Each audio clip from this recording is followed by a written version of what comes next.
Hello all, Dominic Trofer again, welcome to another video. Hope you're all doing well, hope the week is going great for you so far, and I also hope you had a great weekend too.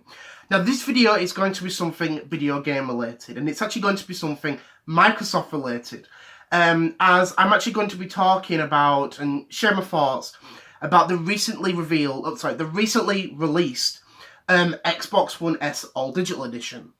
Now, the reason why I want to talk about this is I find it interesting and I want to, share my thoughts about it and stuff. Now, before I start, you might be thinking, have you bought one, Dominic? No, I haven't bought one, so I haven't. I still have my Xbox One S, and I'm happy with that, so I am. So, that's good for me. So, as we all know, it came out today, and we all know, it's a digital-only Xbox One S. What are my thoughts about this? Now, I think it's a very interesting and unique, thing for Microsoft to do. Now, as we all know, this is not the first time we've ever seen a digital-only game console. Sony did that, back in October 2009 with the PSP Go, and unfortunately, as we all know, it was a huge commercial failure for Sony. Ahead of its time, came out at the wrong, time really. It came out too early. And most people were just not ready for a digital-only game console. They just weren't, you know what I mean? And most people just prefer to buy games physically, as we all know. And another thing is a lot of digital services, I think a lot of people started to use a lot of these digital services such as Xbox Live Arcade, PlayStation Network, and WiiWare. So they did. As well as the DSiWare on the Nintendo DSi. And, like I said, as I just said, the sort of testing the waters, to see how this will sell. And I think on some level it will sell well. It will sell well, because I think a lot of people most people, do purchase games physically, so they do. Where they just prefer to buy it, digitally on the Xbox, PlayStation, Nintendo, whatever, PC, and that's just how they enjoy their games. You know what I mean? That's just how it goes for certain people. For me, I do always purchase games physically, so I do. I always love, going down to a shop or whatever, down to town in these video game stores, browse, games, or even other stores, that sell DVDs or Blu-rays or whatever, and just browse and have a look. I like to do that because I like to look at the shelf and think, oh, that game looks really, really good. Or, that, Blu-ray, I want to buy that or whatever. I like to properly look at it, you know what I mean? Whereas a lot of these digital services, for example, Netflix, I used to use Netflix, but then I got rid of it because a lot of shows I enjoyed kept being taken off the digital store. And it's just sort of like a click. It's like, ding, ding, ding, ding. You know what I mean? And that's the start. That's the start it is. These digital services. It's just, the way it goes. Like I said before, for example, a store that we have over in the UK, HMV, they sell DVDs, they sell Blu-rays, sell 4K Blu-rays, CDs, vinyls, sometimes video games, depending on which one you go to, you know what I mean? It's just nice to go, get the bus down, walk or whatever, and just have a look around, the shops and stuff, and just browse. It's a nice thing to do, and I like that. People might think it's a bit archaic. I really don't, you know what I mean? Because shopping is something most people do on a daily basis, you know what I mean? So, yeah. But I do buy games digitally, and there are certain reasons why I do that. Sometimes there might be a game that's released digitally only, so there's no other way to get it. Yes, granted I could import it, but think about that, it's going to cost more to do that, you know what I mean? So for example, Mega Man 11 on the Nintendo Switch did not get a physical copy release in the UK and Europe. PlayStation 4 and Xbox One did, but weirdly enough, the Switch did not. In America, they got a physical copy for all three platforms. And I think in Japan as well. You know what I mean? Which is weird. It's just strange that those regions can do that, but it's just, the way it goes. And it can annoy a lot of people, but that's just the way it goes. So if I want to play Mega Man 11 on the Switch, I will purchase it digitally because it's the only way I can do that. Sometimes there might be, retro classics that I want to play. So, for example, PS2 classics on PlayStation 4, there might be a few PS2 games I want to play. And I think, do you know what? I'll play them. Some of them might be on sale, whatever. Some might be on, normal price. I'll buy one of those and I'll play it and stuff, and I'll have fun with it. I like that. Same with the original Xbox and the 360 classics on the Xbox One. One I recently purchased was Star Wars Battlefront, a game I've never played before. Reason why I played it was because it was on offer. You know what I mean? And I thought, do you know what? That's a game I've been looking at. Granted, you know what I mean? I'm not really a big Star Wars fan. Ironically, wearing a t-shirt that's Star Wars related. But I enjoy the franchise, so I do. But I thought, do you know what? It's a game I want to play. You know what I mean? Screw it. I'll, purchase it, and play it and stuff. Even though, the physical copies have gone up in price, you know what I mean, because of high demand. But, again, a game I'm enjoying and I'm liking it, so I am. So, it's just the way it goes. You had the Virtual Console on the Wii, the Wii U, the 3DS, the new 3DS. You've got Neo Geo Classics on the Switch, as well as Nintendo Arcade, classics and stuff. I like to check them out and, play them and stuff. And it's just, again, a nice way to, visit the old classics. Some that most classics I haven't even played. Do you know what I mean? So it's like, oh, do you know what? That's on the Wii U Virtual Console. Yeah, do you know what? I'll purchase it, download it, and have a good time playing it. It's a nice thing, and I like that. I really, really do.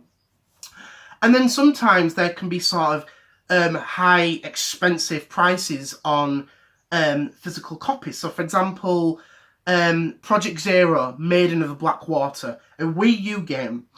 And that was a game I really, really wanted to play. And physical copies, because over in the PAL territory, we did have physical copies, but it was a limited amount. And unfortunately, I couldn't find a physical copy. And they were expensive. They were going for crazy prices. And I thought, I want to play that game, but I'm not paying tons of money just to, play the damn thing. So I waited for a while. Prices never went down. And I thought, do you know what? Screw it. Months later, I bought it digitally. And again, I enjoyed playing the game. You know what I mean? And it's just the way it goes. You just can't help that when that happens. You know what I mean? Like, physical copies high in demand. It's just how it goes. Especially when you got so-called rare games. I'm like, do you know what? I'd rather just buy it digitally for cheap. You know what I mean? It's a game I want to play. Screw it. You know what I mean? It's just the way it goes. So for me, I've got, certain exceptions. You know what I mean? Which people might question, but, that's just me and stuff. Now, the thing with the Xbox One S, the digital one, is it comes with 1 terabyte of space, so it does, which isn't a lot for a digital-only console, when it includes 3 games as well, so which are Minecraft, Sea of Thieves, and Forza Horizon 3. I don't know why they didn't include the 4th one, the newest one, but, you know what I mean? Just the way it goes. There's also, I think you get a couple of months of the Game Pass and the Xbox Live Gold, I think that's what you get. Obviously, external drives do work on it, so at least you got extra space and stuff. But for a digital-only console, I think it should have at least included 2 terabytes. But again, that's just me, really. But another thing I want to talk about, I think, with installing them, because again, as we all know with Xbox One and PlayStation 4, you've got to install every game, whether it's a disc, a physical copy, or a digital copy. It's just the way it goes. And with this being a digital-only platform, it's going to make it a little bit questionable for a lot of people, especially if they haven't got good internet. Because, for example, and I've got an example here, and I showed this many months ago, I got a digital download code copy of Assassin's Creed Origins of a friend of mine months ago, which is that. I've just put in the spare case to look nice though, but yeah, I've used it anyway, so I have. Yeah, just put it in a spare case to sort of, make it look nice. But anyway, once I fully installed this game, obviously it took quite a bit of time. It took about, I think it was like 48 gigabytes of space. It took about a day and a half to fully install. And the reason why is because the fact that me and my family have mediocre internet. So we do, which isn't, which isn't good. You know what I mean? It takes bloody ages. And I remember after a while, bloody hell, I can't wait until it's fully installed. And once it was done, I was like, thank God. You know what I mean? And that is really, really worrisome because, again, having a digital only platform, it takes ages. You know what I mean? And again, a digital copy of Assassin's Creed Origins took a day and a half for me to fully install. That's not good. And that's what really, really worries me. It really, really does. And I know, again, you've also got like the patches and, all the DLC and all that sort of stuff that happens. It's really, really worrisome. And one thing that I think might make this maybe a worthwhile purchase for a lot of people is if they include a disc to digital program. Now, what I mean by this is this was rumoured last month about a so-called disc to digital program where, I don't know whether the way it would work, is that you would send in your physical copies into Microsoft and they would convert those games into digital download codes. Maybe they do the same for the 360 discs as well as the original Xbox games that were already installed. So you would pretty much send your games to Microsoft and they would send you digital download codes where you could download those games. Pardon me, sorry. Where you would download those games on the digital-only Xbox One S. And that might actually quite please a lot of people. Because if there's no program created, that might annoy a lot of people. So, for example, let's just say, for example, I own this new digital-only Xbox One S. I don't, but I'm just using it as an example. And I go out and buy it, do the installs, all that sort of stuff. Then we're ready to, download and install games. The way that would work is I would literally have to rebuy every single game just to play it on the new digital-only Xbox. You know what I mean? That's not a good thing. So pretty much, if that were the case, selling my Xbox One S, all the games, and then buying this new digital-only Xbox One S, I have to rebuy all the games. This was the problem with the PSP Go. Sony did not offer a UMD passport program thing, whatever they call it. So, again, same thing. If I owned a PSP, and I essentially upgraded to the PSP Go, I would have to sell my PSP, all my games, then buy the PSP Go, and then rebuy all those games again. You know what I mean? It doesn't help people. It's just not a good thing. And that's why if they do include a digital program thing, whatever, it might make a lot of people buy this. You know what I mean? And that's one of the biggest problems. It really, really worries me.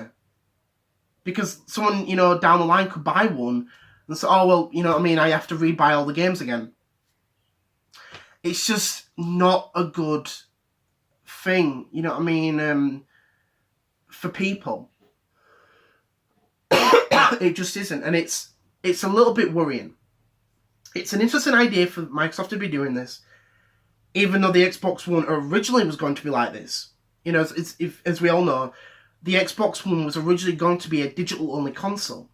The reason why they put that disk drive back in there is because the fact that it makes it easier for, read speeds on the discs and stuff. You know what I mean? And if, in anyone else's case, it could take days, you know what I mean, to install games digitally. Like, these games getting big, like 50, 60, 70, 80 gigs, whatever. For example, Red Dead Redemption 2, that's like a 100 gigabyte game. And it's on 2 discs. You know what I mean? 100 gigabytes. You know what I mean? That's insane. It's just worrisome. It really, really is. Do I think it will sell? It absolutely. I know people will buy this. Because a lot of people live their digital-only lives with media and all that sort of stuff. You know what I mean? But That's the thing about it. You're losing You're losing physical backwards compatibility of Xbox One games, Xbox 360 games, original Xbox games, DVDs, Blu-rays, 4K Blu-rays. Obviously, none of that will be available, as we all know. You got 4K streaming, which is, good, but it's just something that makes me worry, about that. And it makes me wonder. But it's just how it goes and stuff. Interesting idea. I think we'll have to wait and see how this will sell. As I just said, a lot of people will buy this because a lot of people do buy games digitally. You know what I mean? They always do that and stuff. But it's just the way it goes. And yeah, I just want to share my thoughts about this video. I know it was a little bit long, so I did. Yeah, but I just wanted to, share my thoughts about this and just have a quick discussion about it and stuff. So I just want to say thank you very much for watching. Hope you enjoyed this video. Hope you found it interesting. I'd love to hear your thoughts about this are. Do you think the Xbox One S All Digital Edition is a good idea? Do you think it's a bad idea? Do you think they should have chosen a better name? I don't know. They should have shortened it down. You know what I mean? Call it, Xbox One Digital Edition. I don't know. You know what I mean? Or call it Xbox One S Digital. I don't know. But I just want to share my thoughts about this and just, talk and all that sort of stuff. So I just want to say thank you very much for watching. Hope you enjoyed this video. Enjoy the rest of your week, and I'll see you all later. Alex will be back on Friday, and I'll be back on Saturday. So I just want to say thanks for watching. Enjoy the rest of your week, and I'll see you all later. Bye.